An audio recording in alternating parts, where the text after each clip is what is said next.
안녕하세요, 기차투입니다. 이번에는 오버로딩에 대해서 해볼 텐데요. 첫 번째로 함수 오버로딩에 대해서 먼저 해보겠습니다. 일단은 함수를 하나 선언할게요. 더하기를 하는 함수를 하나 만들 거고,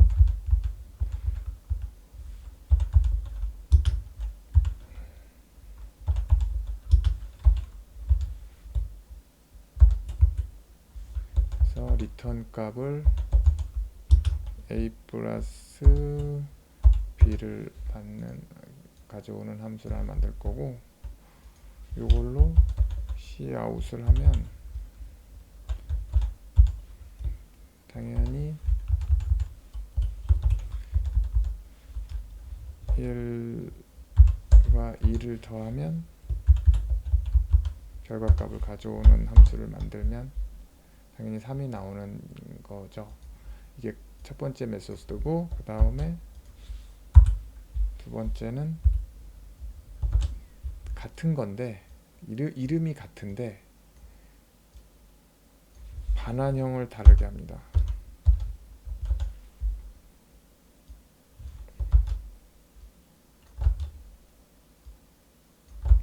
이렇게 하고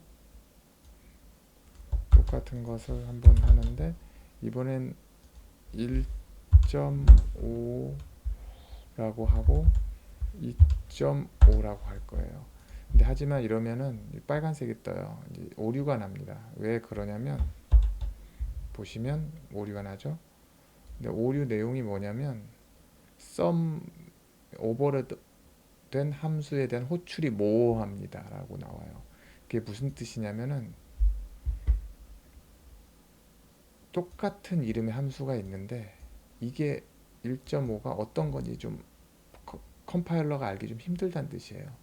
그래서 정확하게 f라고 치면 플롯형이다 라고 하면 이게 정확하게 함수, 그러니까 이 컴파일러가 확신을 갖는 거죠. 이것은 분명히 이 아래 것을 불렀구나 라고 이제 생각을 하는 건데, 왜 그러냐면 여기 매개 변수가 플롯형이잖아요.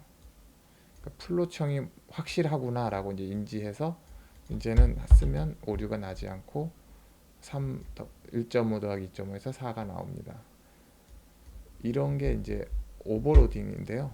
그러니까 C에서는 이제 없었던 개념이 생기면서 같은 이름의 함수를 쓰지만 매개 변수의 내용이 다르면서 요거는 다를 수 있어요. 근데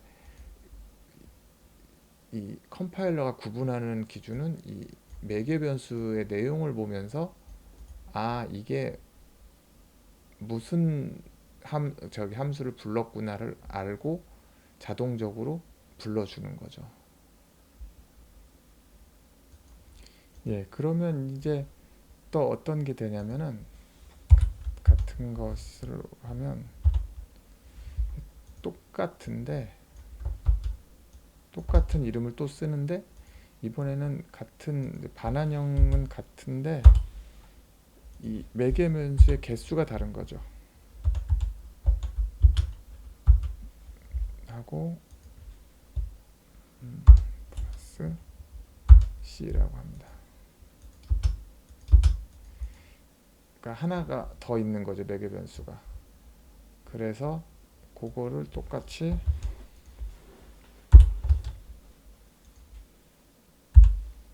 을 해보면 이렇게 해도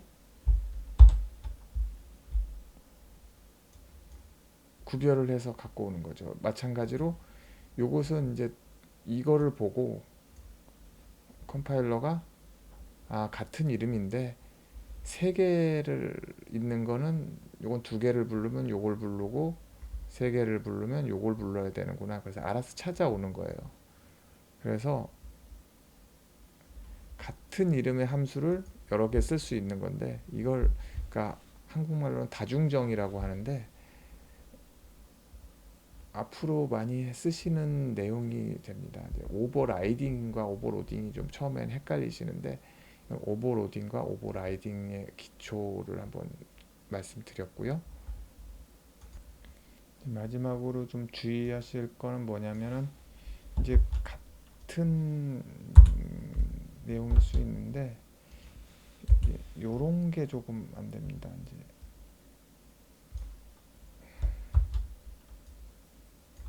그 말씀드린 보면 어떤 거냐면, 그러니까 이 반환형은 다른데 매개 변수가 같으면 오류가 나요.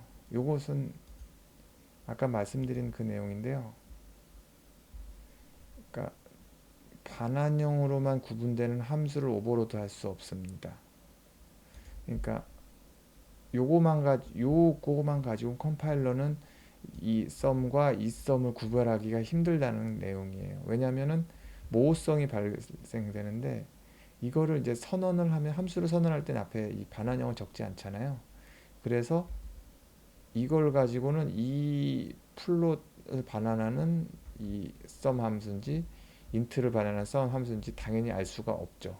그래서 모호성이 발견돼서 아예 컴파일러 상에서 컴파일러가 안 되게끔 아예 막아버리는 겁니다. 그래서 요 부분만 좀 주의하신다면 그 오버로딩 그 기본 사용하시는 데는 크게 문제는 없으세요. 그러니까 정리하면 이 매개 변수를 보고 컴파일러가 매개 변수의 개수가 다르거나 아니면 이 자료 형식이 다르면 그걸 보고 아 얘가 같은 이름을 써도 구분해서 알아서 적용시켜 주는구나 라고 하고, 플롯값 같은 경우는 정확히 F를 붙여서 쓰고, 뭐 당연히 뭐 차형 뭐 다른 형식은 당연히 올 수 있다고 보시면 되겠습니다. 그래서 요 기본형만 아시고 아까 말씀하신 제가 주의해야 될 거, 이 매개 변수가 같은지만 보시면 쓰는 데는 지장이 없다고 생각합니다. 이 두 번째 거는 이제 그 다음에 하실 거는 연산자 오버로딩인데, 요것은 조금 까다롭지만 그래도 한번 해보시죠. 예, 수고하셨습니다.